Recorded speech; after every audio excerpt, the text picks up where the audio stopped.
tapi di Dua Perempuan Gila.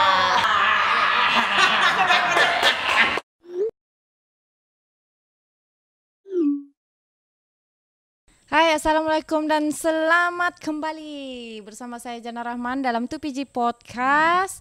Jadi hari ini kita menyambungkan cerita kita daripada Projek Onsoy hari itu, Wisely dan BG-BG Initiative untuk program Wisely Bootcamp. Dan hari ini kita berada di kampus kan? Ya, Kemong Campus. Oh, Kemong Campus. Okey, ini dia punya lokasi berada dari Damai, dari Kota Kinabalu, mengambil masa 1 jam 23 minit. 1 jam 23 minit. Lepas itu kita masuk simpang kampung apa tuh? Topokon ke depan? Sebelum Pangkalan kah? Okey, masuk tuh. Dan kita sampailah di sini. Jadi kalau mau tahu, hari ini kita berada di Forever Sabah. Betul kah? Okey.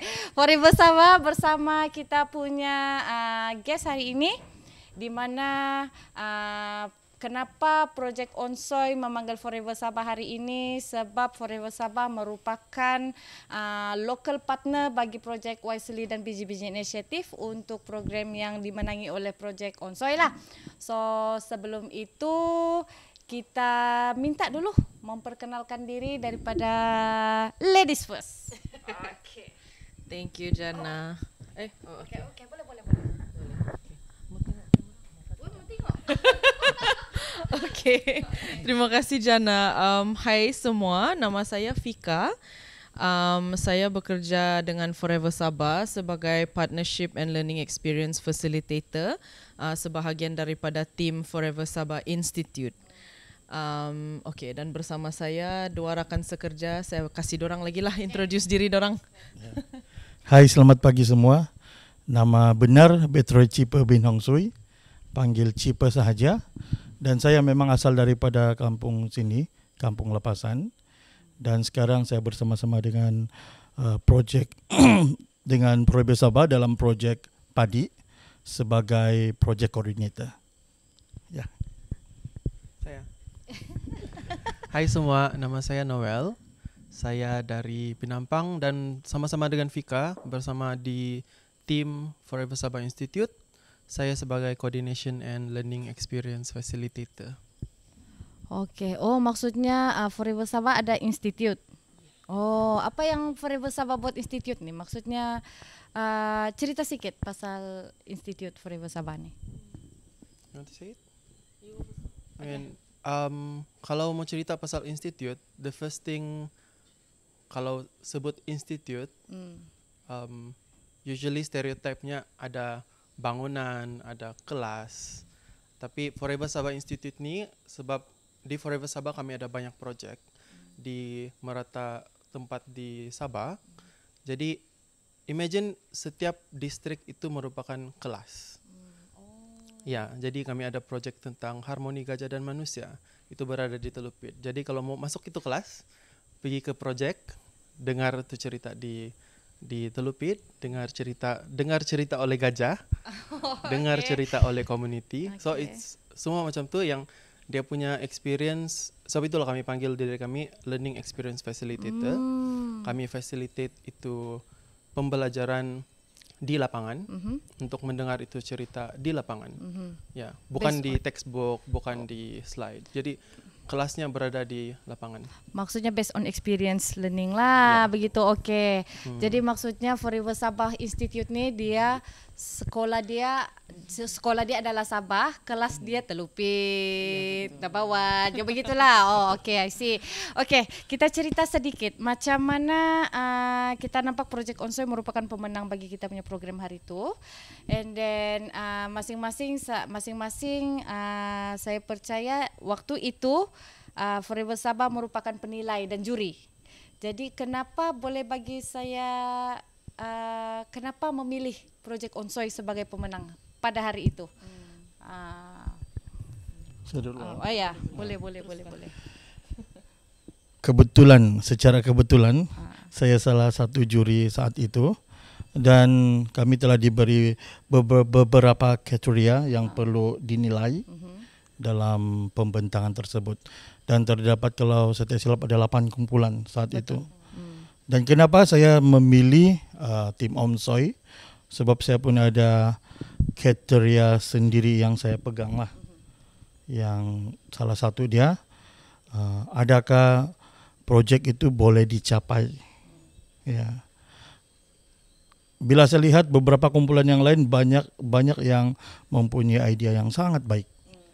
Tetapi kalau tengok realiti dia dalam jangka masa 3 bulan dan dengan kos yang rendah, saya rasa tidak berapa sesuai. Dan fikir dan tengok balik kriteria yang telah disediakan, dan saya telah meletakkan tim Onsoy yang paling tinggi lah. Ya. Maksudnya dia realistik dan relevan lah untuk Onsoy. Okey. Fika, pendapat.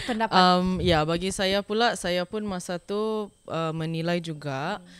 Dan of course ada kriteria dari biji-biji inisiatif, tapi bagi saya secara keseluruhan apa yang saya suka tentang tim Onsoy itu saya boleh nampak dia punya teamwork dan dia punya sinergi sebagai kumpulan. Sebab kalau saya ingat betul cakap Cipa, sangat banyak idea yang bernas, yang sangat menarik sebenarnya, ya sangat menarik.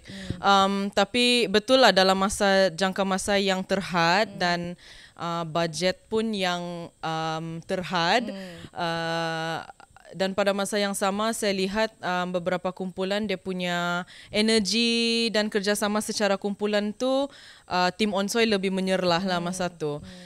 Dan bagi saya apa yang saya suka tentang proposal diorang adalah dia hit area-area yang berbeza. So dia ada komponen online, dia ada komponen mendekati community dan so bagi saya itu sangat menarik lah, dan dia punya idea untuk buat podcast tu pun saya tertarik. Dan pada masa itu saya sudah nampak dorang punya inisiatif, dorang sudah cakap kami sudah ada relationship dengan podcast 2PG, dorang bagi contoh masa tu kan. Jadi bagi saya dia menunjukkan komitmen lah, dorang betul-betul serius tentang idea dorang dan dorang sudah boleh nampak macam mana dorang mau deliver tu idea. So bagi saya itu sangat menarik lah masa tu. Jadi maksudnya ini projek bukan siok-siok sendirilah kan. Sebab kadang-kadang kita nampak projek tu idea dia bagus. Tapi dia realistik kah? Boleh dicapai kah? Dengan ini kah? Kan dengan budget yang terhad, dengan masa. Kadang-kadang kita mau buat projek nih, kalau duit besar pun tapi tempo dia tidak ngam pun kadang-kadang kita berpikir juga. Jadi maksudnya Onsoy dia punya kelebihan itulah, ada relationship, ada idea tu. Tidak juga orang bilang kebabom tapi dia boleh dicapai, maksudnya begitu. Ada yang projek idea dia kebabom tapi betulkah tidak nih? Jadi kita pun macam ragu-ragu kan. Jadi Noel ada yang menengok dari jauh jak kau kan yang time itu kau bilang. Ya, masa tu saya Fika yang Cipa juri. Dan masa tu saya lebih kepada pemerhati dan berada di sana karena saya pun tidak tahu kenapa saya ada di sana. Tapi while itulah observing, saya boleh nampak yang tim Onsoy ada itu flexibility untuk ingin tahu, ingin mau belajar, especially sebab ini bukan only on itu that day, even dalam chat group macam untuk buat activity bersama dengan community, dia bukan kami perlu buat ini untuk mendapat maklumat dan lari begitu saja. So ada itu long term. In one of saya belum explain pasal Forever Sabah tadi tapi nantilah. But one of kami punya lens is frame, kami panggil Forever. Kenapa tu perkataan Forever ada dalam organisasi is macam mana itu komunikasi ataupun itu hubungan berubah kalau karena tengok itu proses selamanya. Jadi dia bukan hai kami datang sini dan bye gitu sejak, lepas itu tidak pernah dengar bertahun-tahun lamanya. Hit and run lah. Ya betul, hit and run. Bukan hit and run. But ada every comment yang saya dengar Fika dan Cipa bagi dan saya bagi kepada tim Onsoy itu dimasukkan karena incorporate dalam dorang punya planning. Dan di situ dorang come up with the final thing to present masa dorang jadi juri. Ya, banyak juga saya cakap nih. Okey, ngam. Okey, kita cerita pasal Onsoy. Jadi kita tahu sudah apa dia punya key lah, maksudnya hook dia kenapa Onsoy boleh menang itu program, dan kita melihat sebenarnya apa yang penting sama ada dia relevan, realistik maksudnya. Dan paling penting tadi teamwork, teamwork dan juga flexibility. So itu adalah kelebihan yang ada pada Onsoy. Tapi kita berbalik kepada Forever Sabah. Noel, sambung ceritamu yang tadi tu Noel, yang cerita yang pasal Forever Sabah. Okey, apa Forever Sabah ni? Apa yang cuba kau mau sampaikan yang Forever Sabah buat? Okay, Forever Sabah, first to be most, kalau saya ingat tagline kami betul-betul, transitioning Sabah's, to help Sabah transition to a more diversified, equitable and circular economy. Jadi diversified, 3 perkataan tu memang key dalam itu proses kami lah. Diversify means bukan satu kumpulan saja, bukan satu klik saja yang berada di Forever Sabah, tapi diversity-nya tidak kira agama, tidak kira kaum, tidak kira apa lagi, umur, gender. Now there's a new one is neurodivergent. Ada banyak like the autism punya community and a lot lah.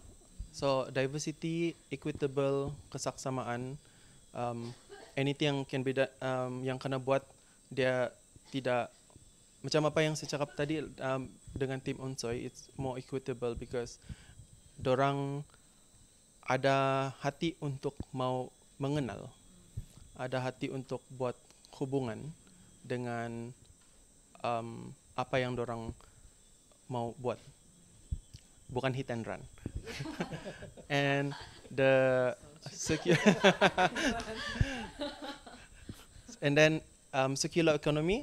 Imagine kalau hutan, kalau in the more linear sense, datang from the question lah, like macam mana Forever Sabah ditubuhkan, datang daripada soalan di mana Sabah akan berada dalam 50 tahun kalau kita berjalan terus dengan trajectory sekarang.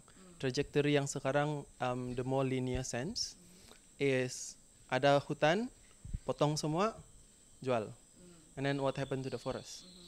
So the more circular is there's ada yang dikembalikan lah. So the sustainable forestry, sustainable development. So semua tu untuk mau support itu transition ekonomi Sabah kepada diversified, equitable and circular economy.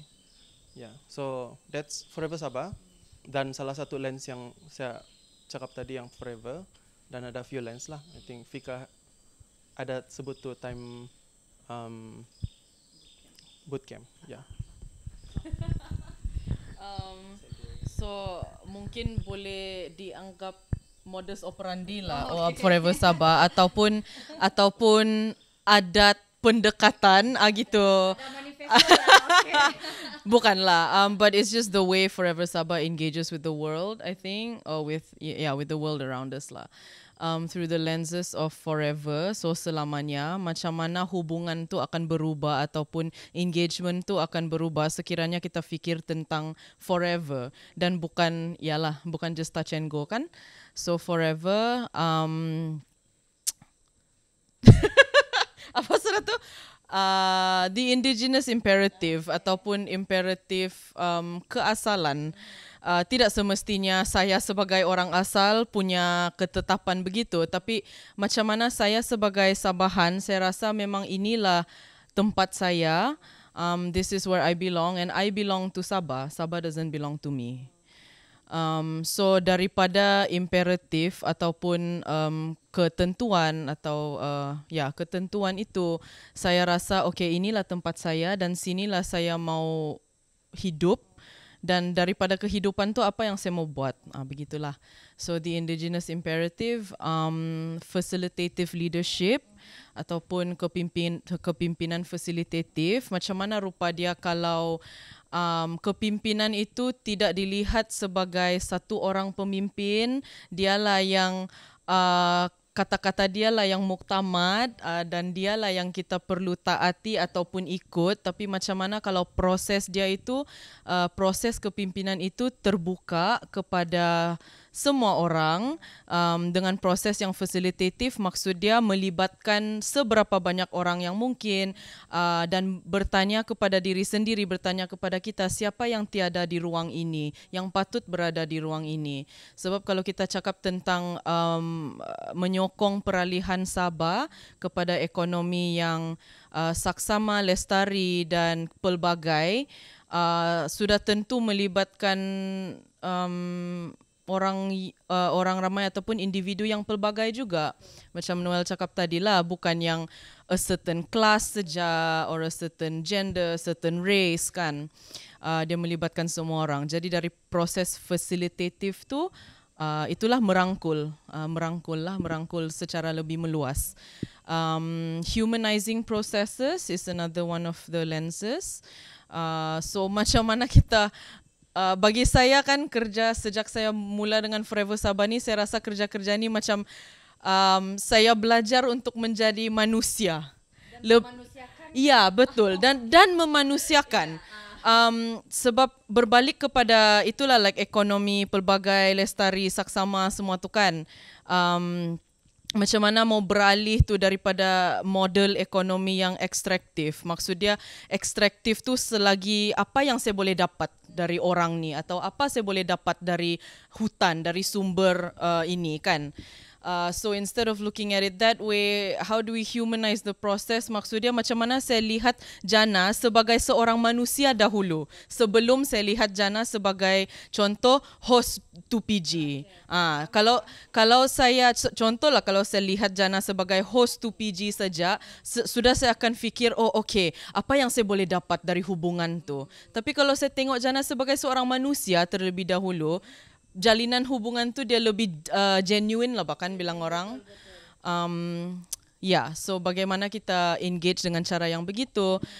Dan yang terbaru untuk kami adalah adalah relationality ataupun keterhubungan. So saya rasa dia sangat berkait rapat dengan memanusiakan proses tu lah.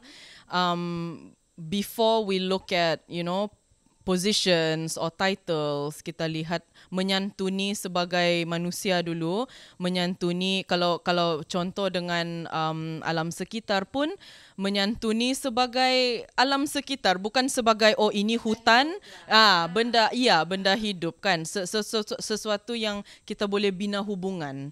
Before we think of okay, kalau hutan saya boleh dapat sumber ini, apa kebaikan, apa benefit dia. Tapi tidak, bagaimana kita menyantuni sebagai as a living being lah kan, begitu. So itulah 5 lensa. Kalau Forever Sabah, dia forever, selamanya. The indigenous imperative ataupun ketentuan keasalan lah begitu. Humanizing processes, memanusiakan proses, facilitative leadership, kepimpinan fasilitatif, dan relationality atau keterhubungan. Ya. Okay. So, saya ambil mikrofon Ya. sebaliklah. Okay. Okay. So, kita bercerita tentang institut tadi. Cipa sekejap. Okay. Kau bersabar, kau paling lama nih nanti. Okay. Untuk institut, kita melihat kelas gajah ada di Telupit. Okay, kelas gajah ada di Telupit. Boleh ceritakan sedikit, maksudnya apa yang kelas-kelas yang disediakan oleh Forever Sabah ni dalam institut dia. Okay, ikut distrik lah, jadi orang lebih faham kan apa yang kita cuba buat selain daripada sustainable, selain daripada conservation. So apa yang Forever Sabah buat? Alright, so kalau kelas untuk, saya guna term kelas lah sekarang kan. For Forever Sabah Institute, ruang pembelajaran lah. Forever Sabah Institute, kami ada 2 core program kami sekarang lah, which sometimes kalau on extension kami boleh invite the stakeholders, like apa Fikat bilang tadi, facilitative leadership, suara siapa yang perlu berada di dalam itu ruang. So 2 core program, satu is Mountain Top, and then satu lagi Valley Immersion. So 2 ni. So untuk mountaintop ini merupakan ruang dia lah. Kami akan berkumpul di sini dan berbincang, diskusi untuk 3 hari. Dalam 3 hari, sometimes 3 hari. Yang baru-baru kami buat 5 hari. Itu different lah, tapi almost macam tu. Membincangkan topik-topik seperti contoh partnering with nature and the system change and complexity. Apa pertukaran sistem dan kompleksiti. Itu semua perbincangan bukan dalam kami sebagai tim lah yang akan berceramah sampai 3 hari sampai berbuih mulut, tidak, bukan macam itu. Kami invite macam speaker from all over the world melalui Zoom. Ada juga yang lokal dari sini, so international speaker, regional, somewhere in more Southeast Asia, and local yang berada di Sabah yang lebih kenal tentang topik yang berada di Sabah. So 3 itu merupakan kira macam speaker lah. And after setiap session, kami akan buat unpacking. So everyone unpack. So dia itu merupakan proses yang kami buat lah. So tidak semestinya bercakap saja, tapi ada juga aktiviti yang lebih mengenal badan, apa yang berada di badan, bukan secara fizikal, tapi apa emosi yang berada di tubuh badan, contoh macam. So itu mountaintop, berkumpul bersama untuk membincangkan topik-topik yang besar. Dan core program yang kedua merupakan Valley Immersion. So Valley Immersion itu di mana kami sebagai Forever Sabah as a whole untuk mengenal projek-projek yang berada di Forever Sabah. So itulah yang saya cakap, kelas di Forever Sabah Institute merupakan di lain-lain distrik di Sabah. Dia actually bukan distrik, tapi the project in Forever Sabah itu merupakan konten. So now Cipe salah satu project lead di Forever Sabah yang buat project padi, kan? Project padi and cultural revival. That was one of our Valley Immersion lah, untuk mengenal itu culture yang berada di sini, the padi, macam mana time COVID, macam mana dorang punya hidup bertukar, dan kenapa ada project padi. Cipe boleh kasih apa nanti, terangkan lagi macam mana sejarah project padi. Lain-lain projek yang berada seperti tadi yang Harmoni Gajah dan Manusia itu berada di Telupit. Ramsar Community Initiative itu merupakan di sekitar kampung di hilir Sungai Kinabatangan. So community yang berada di sana. And then Forever Sagama is kalau Ramsar Community Initiative is more with the fishermen. Ya, community pelaut. Ya, di Kinabatangan. Ya. So, kenapa dia kena panggil Ramsar? Sebab dulu di sana ada kena GZS Ramsar Group of 8. 8 kampung dia berada dalam grup untuk Ramsar Site. Tidak maulah saya explain pasal Ramsar Site kan. dia satu gazetmen untuk Tanah Lembap. Tapi ada 8 community yang berada di sana.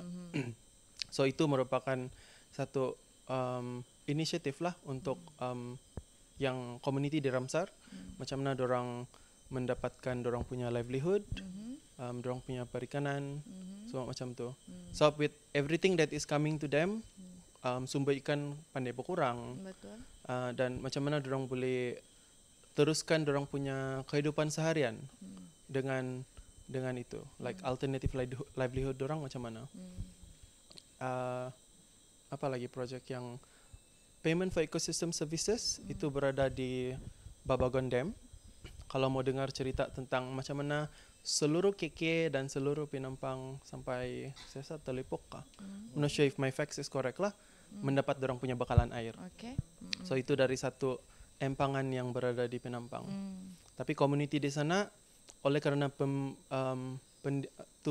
empangan dibina, dorang punya hidup kena efek.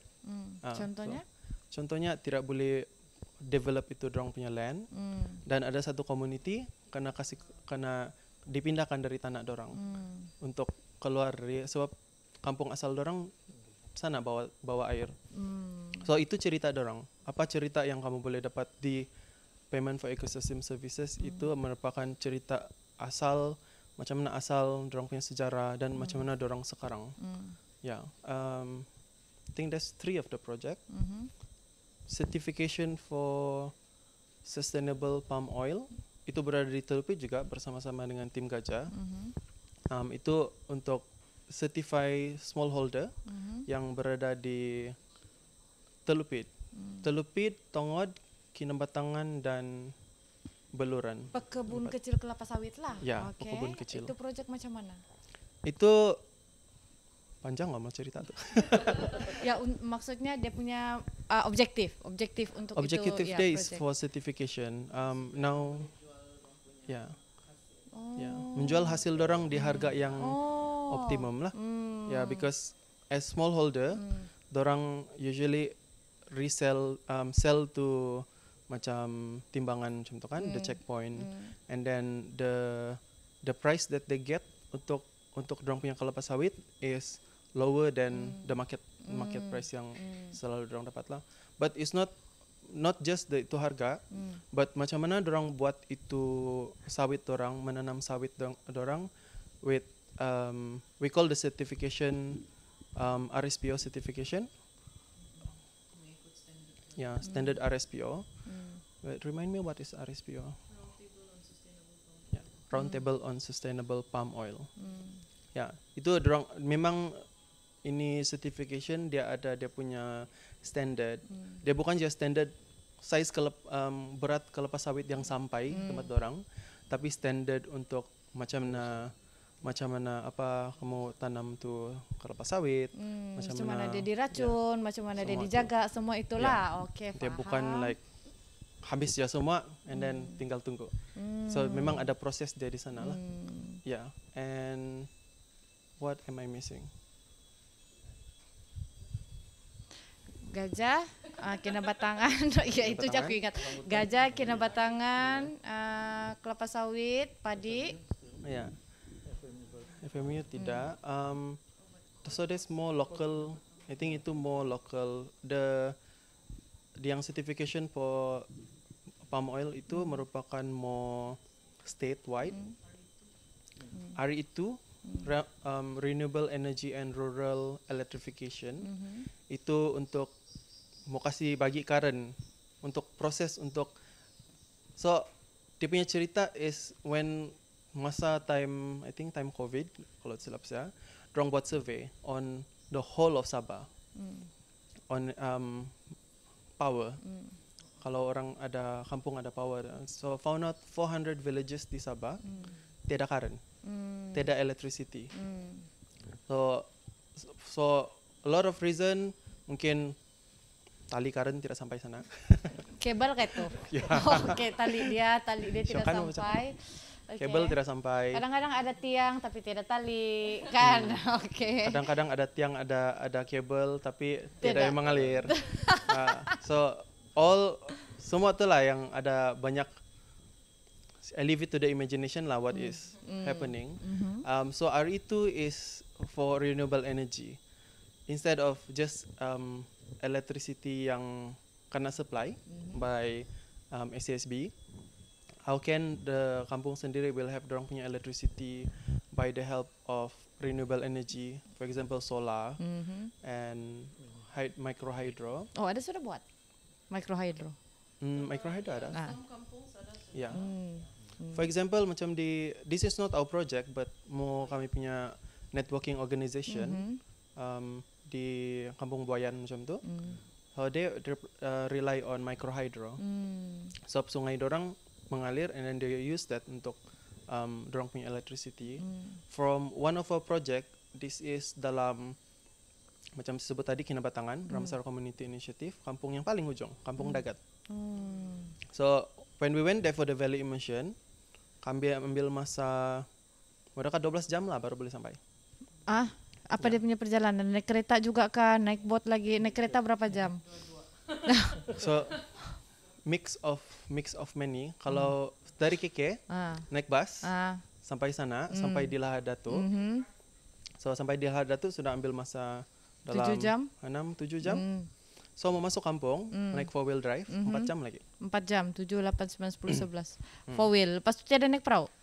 Kalau mau naik perahu ada jalan lain. Oh, ada lagi. pilihan lah. Kalau dari Sandakan boleh naik boat, tapi itu mau ambil masa like boat punya price is much more expensive lah. So di sana dia punya, how do I explain Dagat in like one way? Like the community is happy. Itu for me as orang sampai sana. Saya ini yang sudah dalam jalan berlubang, jalan berturap, jalan berlumpur, and then sampai sana kan, and then it's just the community is so inviting, and dia penerimaan kepada kami is dengan berbuka luas lah kan, tangan, hati terbuka. So we did our program there, and dengar cerita from them. Dorang ada kampung asal, but because of tu air masin, dia sampai di kampung asal dorang, they have to masuk pergi kampung baru. Pindah dalam sikit. But in both village, dorang punya electricity, they rely on genset. Minyak lagi. Okay. Yeah, and then dia orang, they are a fishing community kan. Remember yang from Lahad Datu pergi tu kampung 4 jam. So if dorang mau dapat dorang punya livelihood and like jual ikan, mau keluar dari kampung will take 4 hours sudah. And then if dorang dapat dorang punya fish, last time they always either dorang Buruk consumption sendiri, and then mau keluar sana tidak ais, dia beli ais dari tempat lain. So the RE2 project di sana is untuk build dorang punya mini grid. So dorang ada solar untuk kasih pasang es box, and then dorang ada ais. Dorang ada kasih tahan dorang punya ya, ikan dorang punya lah, ikan hasil lah. dorang. Yeah, they have a center with apa. But I think that mini grid is still work in progress. For now it's one building. Tapi the RE2 punya project is to see how it can supply for the whole kampung. Yeah. So that's the RE2 project. RE2. RE2. Renewable energy and rural electrification. Jadi kalau saya faham Forever Sabah ni dorang banyak projek yang dijalankan di bagian pantai timur. Kebanyakannya. Maksudnya yang you sebut Kira Batangan, Telupit, dia area-area atas. Maksudnya kita tidak fokus on rural area yang di bawah sini macam Keningau, Tambuna, and Nabawan.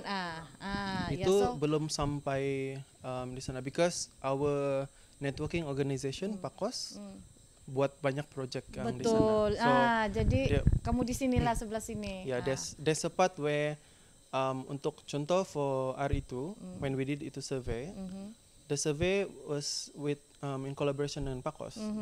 They have a lot of for Pakos dorang ada community organizer di kampung-kampung di sana.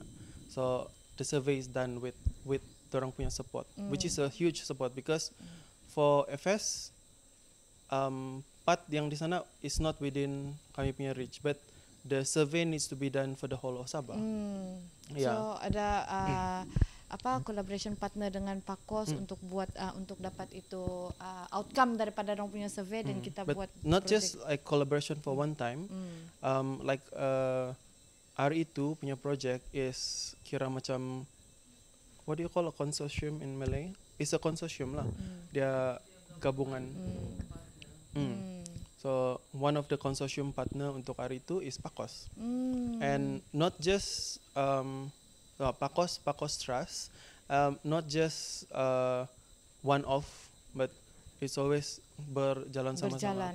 Because we have a lot of NGO di Sabah, each with dorang punya special skill. If Forever Sabah wants to get that kind of skill, like what they have, dia kira macam membazir masa because ada sudah. This just a replication of what people have. So why not work together with those experts? Betul. Untuk so that because it's for Sabah also kan, and then for the different civil society lah, I won't call it NGO because Bukan one man show lah. Ya. Oke. Tadi hit and run, sekarang bukan one man show lah. Sekarang ya jadi maksudnya NGO yang lain memang ada. Oke, contoh solar, dorang pun ada solar. Kan kita mau buat solar juga kan. Kalau misalnya ada project kita solar, kita boleh panggil dorang dan kita boleh initiate another program lagi untuk lain-lain. Yang lain-lain keperluan. Maksudnya begitulah. Yeah. I think that covers most of the project in Forever Sabah except for the border study. Saya tidak fasih dengan border study. You can Kak Vika? Iya.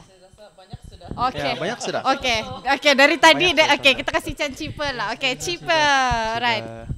Oke, cheaper bila saya jumpa dia tadi dia terus cakap dia cerita pasal padi, which is padi is one dia sangat berkait rapat dengan Onsoy lah, maksudnya apa yang Onsoy mau buat, and then maybe mungkin saya nampak cheaper mentor kepada Onsoy lah untuk buat agriculture ni, untuk padi. So boleh cerita sedikit Cipa pasal projek padi yang ada yang kau buat sekarang?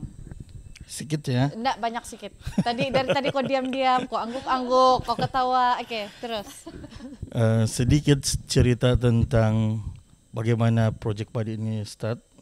Dia bermula pada Mei 2020. Saat itu lockdown PKP. Semua yang bekerja di kampung pun di bandar balik kampung, tidak boleh melintas daerah. Dan tiba-tiba dengar satu kabar angin yang membuat community cemas, di mana satu keluarga cuma dibenarkan beli satu kampit beras. Oh, ini kabar angin lain nih? Memang betul-betul terjadi. Betul-betul. Ya, 10 kilo. Maksudnya pembelian beras itu terhad. Ini disebabkan negara luar stop ekspor orang punya beras. Nah, jadi berita itu sampai di kampung dan mencemaskan penduduk kampung. Jadi ada inisiatif daripada komuniti di Kem Ong sini, dia menyarankan untuk tanam padi. Tapi kalau tanam padi secara individu, hasilnya akan kurang. Sebab pemangsa akan attack semua. Jadi dengan inisiatif tersebut, Cynthia bagi tahu dia punya kolik di sini, bagi tahu orang kampung siapa yang minat. Kita tanam padi sama-sama. Dan saat itu ada sebanyak 43 keluarga yang berminat untuk tanam, buka semula sawah padi yang sudah terbiar selama 5 tahun, 10 tahun tidak ditanam. Tidak diusahakan. Ya. Jadi ada 43 keluarga dan saat itu ada 43 ekar sawah padi yang telah dibuka. Kurang lebih 95% adalah tanah buka baru. Ya. Jadi itulah mulanya itu projek padi. Dan dalam projek padi ini ada beberapa perkara yang ingin dicapai ataupun yang diberikan kepada komuniti. Yang pertama adalah memberi pendedahan kaedah penanaman baru SRI kepada komuniti.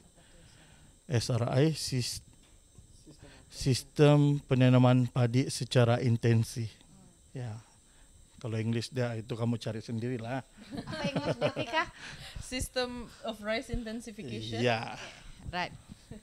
Jadi yang kedua, kami memberi pendidikan kepada komuniti untuk beralih daripada menggunakan racun ke arah organik. Jadi kami ajar dorang buat baja organik. Baja organik, penghalau serangga mesra alam, dan seterusnya kami ada aktiviti perikanan juga, di mana menggalakkan komuniti melepaskan ikan di sawah padi. Jadi kalau dorang ada ikan di sawah padi, dorang tidak mau racun dorang punya sawah.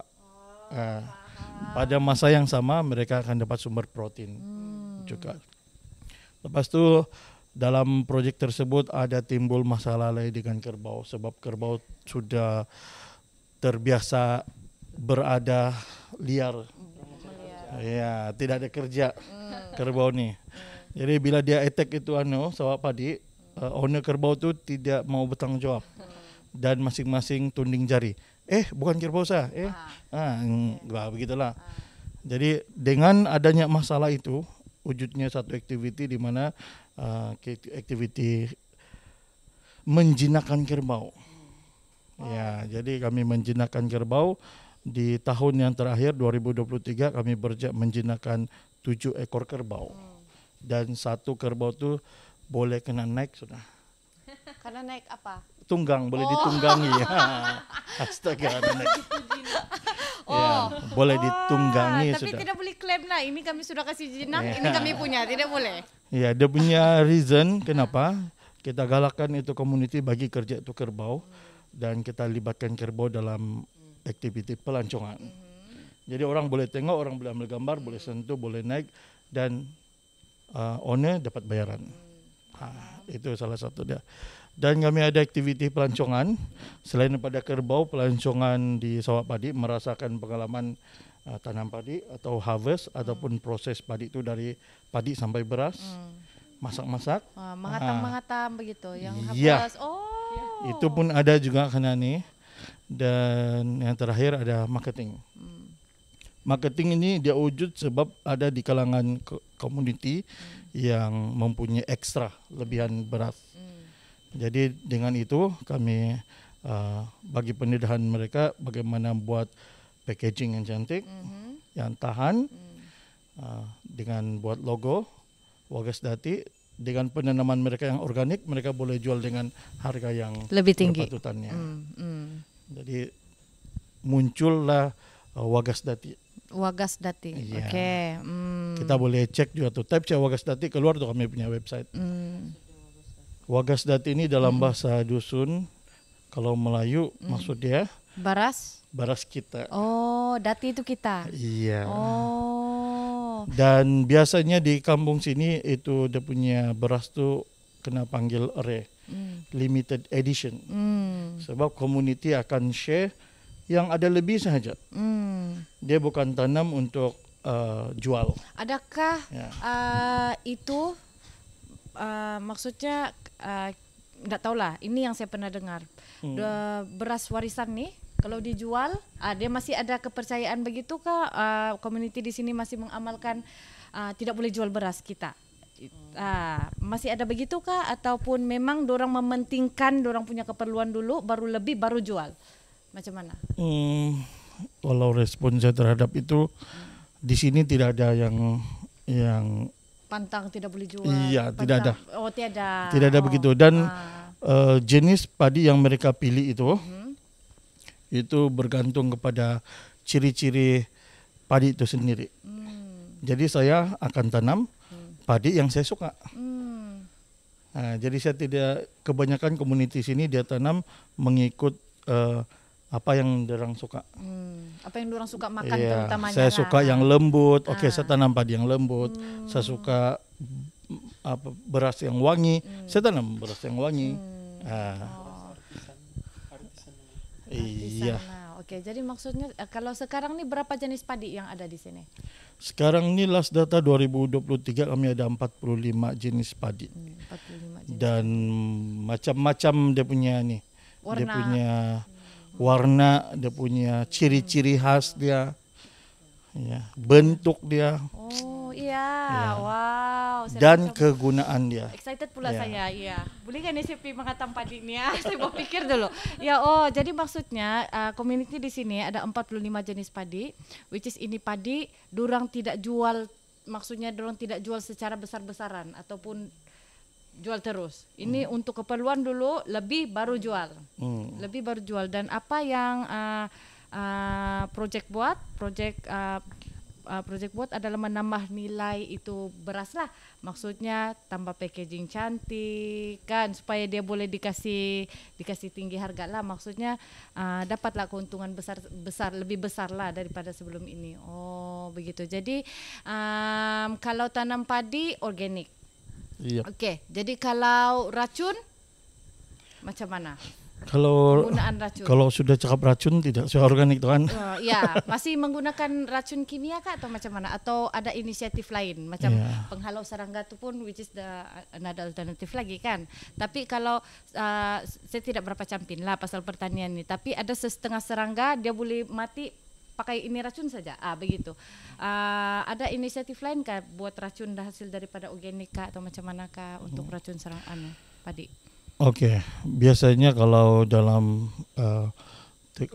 dalam tanam padi kan baja dia ada baja organik, ada baja chemical. Kimia, betul. Ya. Lepas tu kalau dari segi macam menghalang daripada rumpai ataupun pemangsa lain, ada yang menggunakan racun untuk bunuh rumput, bunuh serangga apa yang mengancam. Itu ke arah chemical lah tu. Kalau ke arah organik, apapun pemangsa, apapun masalah yang dihadapi di sawah padi, dia tidak akan menggunakan chemical. Ya, jadi kalau dalam penghalau serangga, apa yang kami terapkan kepada komuniti, dorang boleh hasilkan daripada alam yang ada di sini.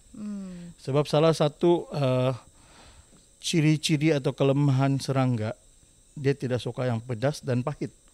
Jadi ladak lah itu Iya, ladak atau halia. salah satu dia punya item yang perlu ada dalam penghasilan penghalau Racun, serangga mesra alam.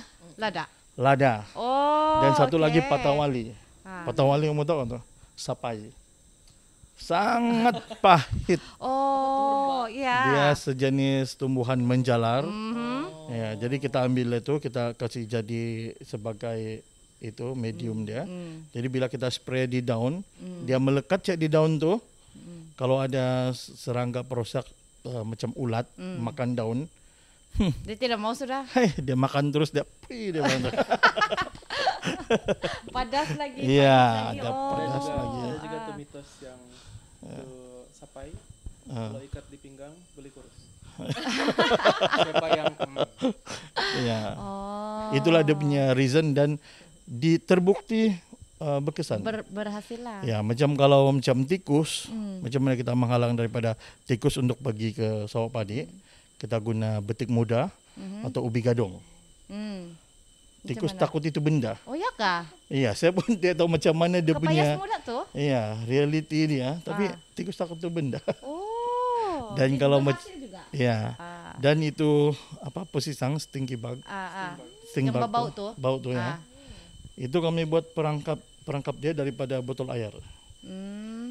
Ya, jadi perangkap dia itu perangkap tujuan dia tangkap yang pesisang jantan.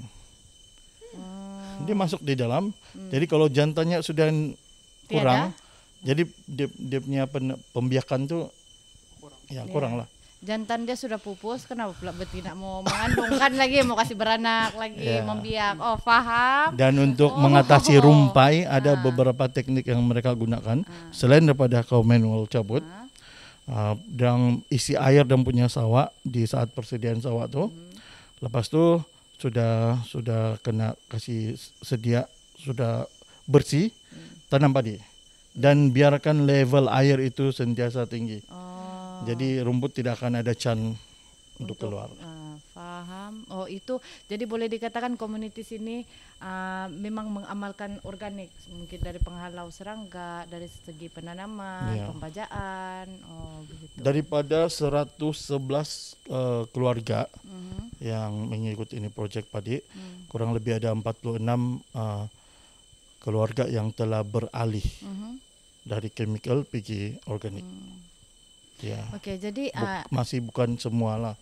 Tapi memang sudah ada lah, maksudnya penerimaan tu sudah lebih terbuka. Ya. Jadi okey, kalau dari sudut itu penanaman, tapi macam mana projek boleh membuat indikator untuk dorang punya generation income? Adakah dia lebih makin membantu meningkatkan pendapatan komuniti kah atau macam mana? Adakah kamu punya projek itu padi ada membuat kalau dari segi penambahan pendapatan, saya boleh katakan iya, dapat membantu. Dari satu aspek adalah penjualan produk beras, yaitu mereka dapat jual dengan harga yang lebih tinggi berbanding sebelum ini. betul? Yang kedua adalah bila ada aktiviti pelancongan, jangan ada extra income. Bila mereka jadi host, mereka akan dibayar. Dan bila mereka kerja di sawah mereka menuai kah, menanam, kita panggil pelawat buat benda yang sama dan mereka akan dibayar. Faham. Ya, dan yang paling kita tidak dapat nilai dari segi keuangan adalah mereka punya kegembiraan. Yang dan bilang dulu kami rasa kami macam sendiri-sendiri tanam dan sekarang kami tidak rasa begitu sudah. Ada orang luar pun datang mau pergi tengok kami di sini. Jadi itu yang saya rasa tidak dapat dibayar dengan uang ringgit lah. Oke, jadi maksudnya di Sabah kita tahu antara dia punya source of income untuk Sabah adalah pelancongan, kan? Jadi maksudnya kalau pelancongan ini bukan saja di pulau kah, bukan saja di gunung kah, tapi maksudnya agrotourism pun mungkin kita boleh kasih vibe sudah nih barang kan? Maksudnya secara kolektif lah, community pun senang hati, ada turis datang, boleh kasih naik dorang punya income, self confidence dorang tidak pandai cakap English pun lama-lama pandai, sikit-sikit kan? Mungkin dari segi itulah. So itu yang project di sini buatlah Under Forever Sabah. Oke. Dan sangat berkait rapat. Oke. Macam mana dia punya persoalan? Macam mana kita mau memberi awareness kepada youngsters, Gen Z terutamanya untuk melibatkan diri balik ke dalam sektor pertanian nih. Apa inisiatif lah ataupun seruan lah kepada orang muda. Kenapa dorang mesti melibatkan? Contohnya dorang belajar tinggi-tinggi, lepas tu pergi Semenanjung, belajar tinggi degree di sini accountant, pergi Semenanjung kerja kilang kan. Why not balik sini untuk tanam padi? Contoh. Jadi itu yang kita perlukan. Sebab maksudnya manpower tu yang ada di Sabah sekarang makin keluar nih. Kita tidak ada manpower tu sudah sekarang di sini. Kalau kita harap orang tua saja, orang tua sakit pinggang sudah, lupa sudah kan. Jadi kita ini perlu ada pewaris. Jadi maksudnya macam mana kita mau menyeru kepada anak muda untuk melibatkan diri ke sektor pertanian tuh. Oke, Cipa first. Saya duluan. Iya, kau tengok Saya saya. juga. Iya, kau duluan. Iya. Bagaimana? Ya. Okey, bagaimana? Bagi pandangan pribadi saya, ini saya punya pendapat jangan bilang ini betul, tapi boleh difikirkan. Ya. Bagaimana menarik orang muda khususnya untuk berbakti di kampung mereka sendiri ataupun di Sabah atau di daerah mereka sendiri. Pertama, perlu menyediakan satu platform, satu peluang yang di mana mereka boleh sumbangkan kepakaran, kemahiran mereka. Pada masa yang sama mereka boleh hidup, maksudnya mereka dapat sesuatu duit untuk meneruskan kehidupan. Sebenarnya yang berlaku di sini, di tempat saya sendiri, tidak ada peluang, tidak ada medium ataupun peluang pekerjaan. Ya, sebab pemikiran belia saat ini, termasuk saya, satu ketika dulu, pertanian ini tidak masa depan. Pendek kata lah, pertanian tidak masa depan. Ya, itu yang saya fikir satu ketika dahulu. Dan memang tidak ada platform pun yang di kampung saya. Ada pun sekarang ni kan bekerja, bertanam, bercucuk tanam untuk makan sendiri. Jadi saya perlu duit untuk beli reload, saya perlu duit untuk bayar kereta, apa semua bil, saya perlukan duit. Jadi itu yang membuatkan saya dan mungkin kawan-kawan yang lain ada kepikiran bekerja di luar, di bandar. Jadi itu yang berbalik kepada soalan tadi, bagi saya perlu wujudkan satu medium, satu platform. Contoh dia yang saya ingin perjuangkan sekarang adalah penumbuhan koperasi community. Ya, di mana bila ada koperasi tersebut, ini dapat memberi peluang kepada generasi muda yang ada kemahiran, contohnya accountant pergi kepada ini, yang kepada promotion media, apakah dia boleh menyumbangkan tenaga darang di tempat itulah. Pada masa yang sama di kampung mereka pun darang boleh berkembang. Ya, itu saya punya pandangan lah. Dan sekarang ada peluang sangat baik di mana keterlibatan tim Onsoy. Ya, mereka menggunakan podcast ini untuk penyebaran maklumat, penyebaran kesadaran, dan ini pun salah satu cara penyebaran kesadaran kepada generasi muda. Ya, saya dapat imagine kalau ada orang muda di kampung E, dia mengusahakan sawah padi di sana, dan ada beberapa kampung lagi. Jadi kalau kumpul-kumpul ada 5 orang pemuda berasal daripada kampung yang berbeza. Lepas tu mereka combine dan punya produk untuk supply di mana-mana market. Saya rasa tidak ada yang mustahil. Betul. Mereka boleh bersaing dengan pengusaha besar. Betul. Ya, cuma perlu ada medium itulah. Ya, dan platform dan perancangan yang lebih strategik lah. Iya, itu pandangan saya. Oke. Novel? Jangan cakap semua nanti habis. Oh, ini salah satu produk project padi. Dia kena vacuum begini 4 segi, dia lebih tahan lama. Ini beras nih kalau kita tidak guna dia boleh tahan dalam 1 tahun 2 tahun. Dan ini beras ronggol. Ciri-ciri khas dia bila kita masak dia akan wangi keladi. Oh, beras keladi. Iya, jadi sebelum kami pack begini, beras itu cuma bertahan macam 2 bulan saja. Terus ada. Bila kita masak, baunya hilang. Oh. Ya, jadi kalau sampai 1 tahun kami panggil dia beras loan. Maksudnya beras lama. Rasa dia tidak sama, dia punya bau tidak sama. Masuk angin sudah? Tidak Yalah. juga ya, tapi begitulah dia punya nih, efek lah. Ya. Tapi kalau kita ada dia bentuk begini, bentuk vacuum yang kedap udara, dia boleh tahan sampai 1-2 tahun. Ya, ini adalah salah satu. Berapa berat dia tuh? Ini 450, ini 950. Harga boleh tahu? Oh iya boleh. Ini harga dia RM6, yang itu RM12. Ya. Jadi ini kamu boleh buat booking awal. Sebab limited edition. Oke. Ya. Oke. Alright. Bagi balik Fika lah nanti Noel dulu baru Fika. Ya, Fika. Bubui sudah mulut saya bercakap. Kesadaran untuk anak-anak muda. Betul. Panas makan. Iya.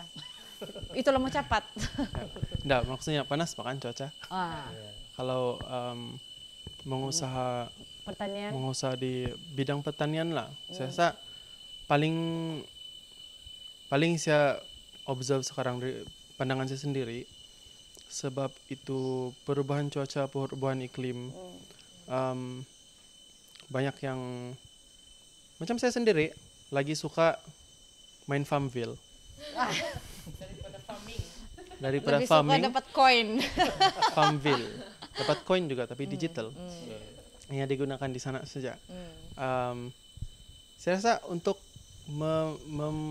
mengembalikan itu minat terhadap agriculture kepada anak-anak muda, banyak dipindah tapi susah mau kasih keluar satu-satu.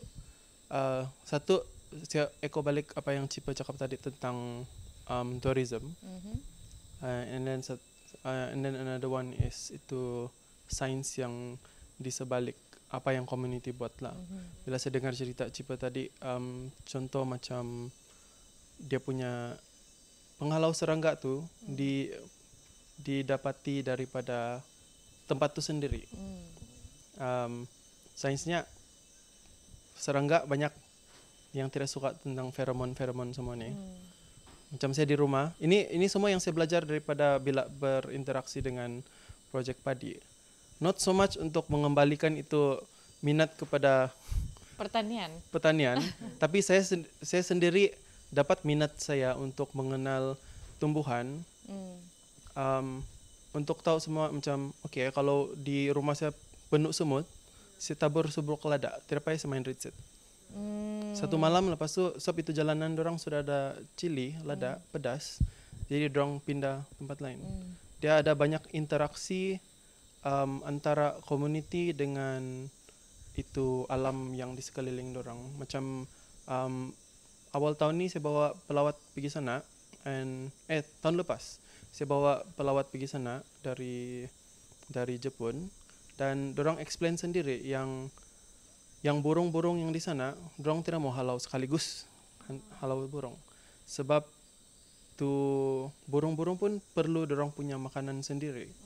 Jadi dorang share, kongsi itu apa yang dorang dapat, macam beras yang dorang dapat tu kan, dorang ada sustenance untuk 1 tahun.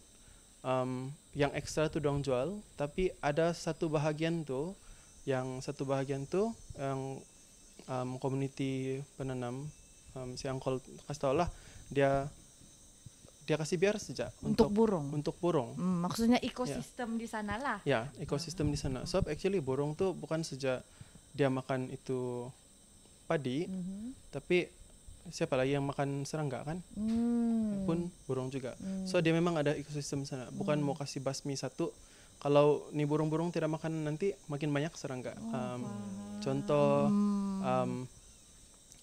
what I find interesting lah, like dragonfly itu predator untuk serangga, nyamuk. Oh iya. Ya. Oh, oke. Kalau macam petang-petang, kalau nampak yang pepatung terbang-terbang, dorang sedang hunting untuk nyamuk. That's why kurang nyamuk kalau ada banyak pepatung. Tapi because of also a commercialized sarang burung walit punya rumah burung walit, burung walit dia predator untuk pepatung. Oh, dia makan pepatung. Ya, so if they predate too much pepatung, kurang pepatung, that's why nyamuk makin bertambah. So my interest, sebab saya punya interest sendiri on the cycle of itu tempat, sebab itulah yang saya ingin tahu agriculture, ingin tahu cerita tentang di padi macam tu, dan semua yang si Cipa katakan tadi, semua yang bahan-bahan yang kena guna untuk buat macam penghalau serangga semua macam tu kan, semua didapati dari sana. Jadi community sendiri tahu apa guna herba-herba. Ya. I think for me itulah yang sebagai seorang anak muda. Tidaklah muda sangat kan. Tidaklah muda sangat kan. Tapi di sana saya bermulalah untuk mengetahui yang apa semua ni bahan-bahan, sebab saya suka memasak. Dan menarik minat lah. Tarik minat saya sebab saya suka memasak. Jadi saya mau tahu apa itu bahan-bahan untuk saya boleh incorporate dalam masakan. Iya. Ya. Maksudnya berbeza perspektif sebab kau tidak suka panas. Iya. kan betul. So tidak juga orang bilang kau mau manis mulut, bawa orang belia datang sini sedangkan kau tahu panas. Bertani adalah satu pekerjaan yang sangat sukar lah. Ya. Sangat Tapi sukar. at least for me, untuk experience itu keadaan di lapangan, macam masa dorang pergi menuai atau menanam awal-awal projek tu, sebab salah satu FSI punya tugas juga untuk membawa to initiate lah itu percakapan, conversation dengan community and also the trainer from the networks. Kami punya original, like for them is someone from Pakos juga.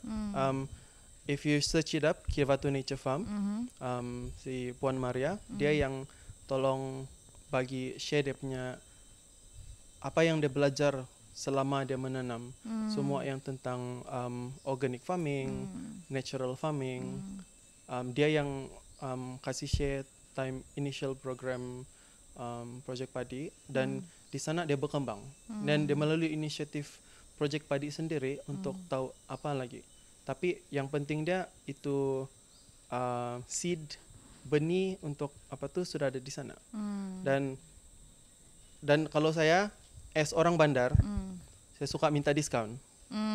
But the moment kita tahu cerita dia macam mana proses. I'm on the ground, how do you get just one box of this? It takes a lot of titik so perlu, itu keringat. Diskaun.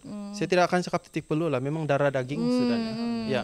So that's how to honor and also to appreciate lah all the work. Betul. Yang not getting discount is one. Tapi to know the story dari sana lah. Yang masa dorang menuai ada je tu yang jom pergi sama-sama menuai. Yeah. Okey. Pika lagi. Last Pika. Adakah juga masak? Mesti. Macam mau lama nih kalau kita masak. Khusyuk betul saya mendengarkan terus terlari sudah sepi ide sendiri. Apa nih? Macam mana kita mau saya tarik? rasa saya rasa benda ni memerlukan anjakan mind shift juga, mindset. Dan COVID sepatutnya sudah Mengajar. mengajar, sudah menjadi guru yang sangat dahsyat lah sebenarnya betul. kan. Setuju. So bila saya fikir tentang projek padi, bagi saya memang dari awalnya niat dan sebab wujudnya projek padi itu bukan pasal keuntungan pun, memang untuk keperluan diri, untuk menyara diri dan keluarga dan community lah.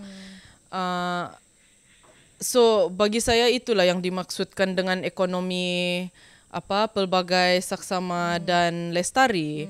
Dia bukan semata-mata keuntungan, tapi dia macam mana kita dapat menjaga diri, menjaga keluarga dan community.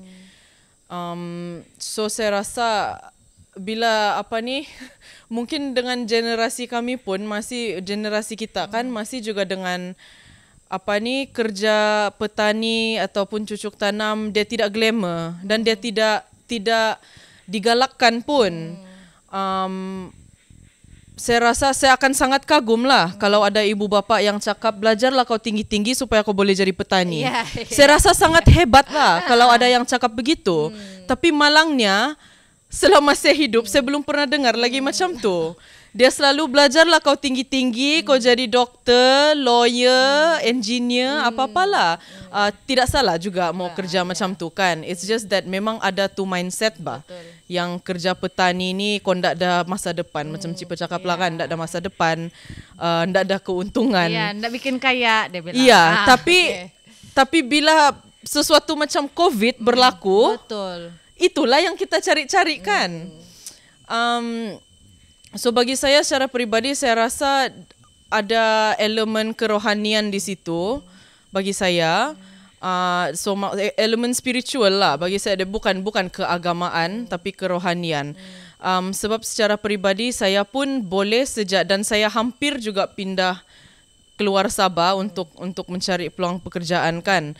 Tapi makin tu plan macam mau menjadi, makin saya rasa tidak ngam dengan Berat hati. Iya, betul-betul saya rasa macam tidak happy, tidak tenteram dengan hidup sendiri. So saya sentiasa akan ingat salah satu speaker yang kami pernah jemput untuk sesi Mountain Top. Dia bekerja dengan community di Afrika, community orang asal di sana lah. So dia pernah berkongsi cerita, dia cakap dengan community yang dia bekerja ni, banyak juga adat-adat tradisi dorang yang semakin itulah belia dorang keluar dari kampung, pergi ke bandar, mencari rezeki apa semua kan. Tapi orang tua ataupun siapa-siapa yang masih tinggal di kampung tu, dorang rasa macam dorang mau kasih hidup balik bah adat dorang kan. So dorang berkumpul lah sesama dorang dan berbincang, mengimbas kembali kenangan-kenangan dari dulu. So dorang hidupkan semula adat-adat tradisi itu. Dan bila dorang buat begitu di kiranya tanah adat dorang kan, semangat tanah sendiri itu pun balik bah. Dia datang balik. Dan bila semangat tu datang balik, orang muda pun pandai mau balik kampung. Dorang tiada pun kena suruh. Iya, betul. Dorang tiada kena suruh. Orang tua dorang pun bukanlah juga baliklah kau kampung. Tiada dorang cakap macam tu. Tapi bila semangat tanah tu sudah kembali, dia menjadi satu panggilan. So anak-anak muda pun dia kembalilah ke kampung dorang. Dan cara hidup dorang dan adat-adat dorang memang hidup baliklah. So bagi saya, yang spiritual tu. Iya, ya. So spiritual tu dan bagi Sabah dengan suku kaum dan etnik kita yang sangat pelbagai, sangat banyak dan sangat kaya, tidak mustahil untuk benda tu berlaku juga di Sabah. Dan bagi saya, kenapa saya berada di sini dan bagi indigenous imperative tu untuk saya sangat penting lah. Sebagai anak Sabah, saya rasa memang inilah tempat saya. Tiada juga yang suruh saya stay sejak di sini, tapi panggilan tu adalah. So bukan sejak dari segi apa, tapi saya rasa memang tanggungjawab saya di sini. Sebab saya rasa macam Sabah sudah banyak bagi peluang dengan saya dan membesarkan saya.